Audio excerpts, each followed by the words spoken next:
நம்மளை அறியாமலேயே நமக்குள்ளாக ஒரு சிந்தை இருக்கு. நம்மளை அறியாமலேயே நமக்குள்ளாக ஒரு சிந்தை. பாருங்க, ஒரு சின்ன ஒரு கதை சொல்றேன்.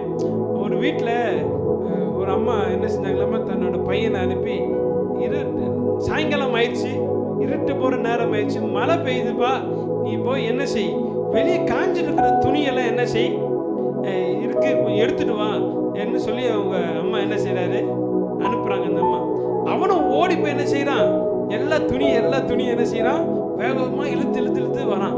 அவன் இழுத்ததுல ஒரு துண்டு மட்டும் என்ன செய்யல, வரல. ஒரு துண்டு மட்டும் வரல.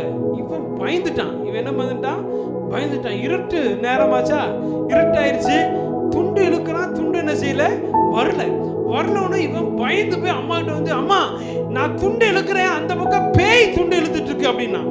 நான் என்ன செஞ்சுட்டு இருக்கேன், துண்டு இழுக்கிறேன், ஆனா அந்த பக்கம் என்ன செய்யுது, பேய் துண்டை விடாம என்ன செய்துட்டு இருக்கு, இழுத்துட்டு இருக்குமா.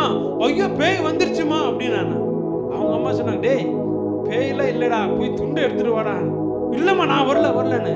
அப்புறம் போய் உங்க அம்மா என்னடா இவன் என்ன பண்ணா அப்படின்னு போய் பார்க்கலான்னு போய் பார்த்தா அப்படிதான் தெரியுது, இவன் இழுத்தது துண்டோட 2 பக்கத்தையும் பிடிச்சி இழுத்திருக்கான்.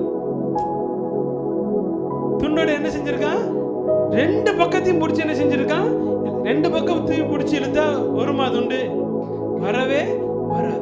அந்த பக்கம் மாட்டுக்கு கண்டிப்பா கொடியில என்ன செய்யும், துண்டு மாட்டதான் செய்யும். மீதி துணியெல்லாம் ஒத்த பக்கமா பிடிச்சி இழுத்தவனுக்கு ஒன்றும் தெரியல. அந்த துண்டு தான் என்ன செய்யல. தப்பு யார் மேல,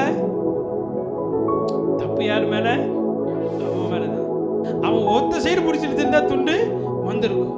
அவன் 2 பக்கம் பிடிச்சி இழுத்ததுனால துண்டு வரல. அவனுடைய நிரப்பு என்ன, நைட்டு நேரத்தில் பேய் எந்த பக்கம் துண்டை பிடிச்சிட்டு. நம்மளுடைய நிரப்பும் தப்பு. நிறைய நேரம் கர்த்தர் எனக்காக எல்லா காரியத்தையும் செய்து முடிப்பாருங்கிற வசனம் இருக்கு. ஆனா நம்புறது என்ன தெரியுமா, வார்த்தை பெருசு, விசுவாசம் சிறுசு. அல்லேலூயா. வார்த்தை, நான் உன்னை பலப்படுத்துவேங்கிற வார்த்தை சத்தமா சொல்லுங்க, பெருசு. விசுவாசம், எங்க போய் ஆண்டவர் என்ன பலப்படுத்தி, நான் எப்போ எந்திரிச்சு நடந்து, நான் எப்போ இந்த காரியத்தை தாண்டி, ஐயோ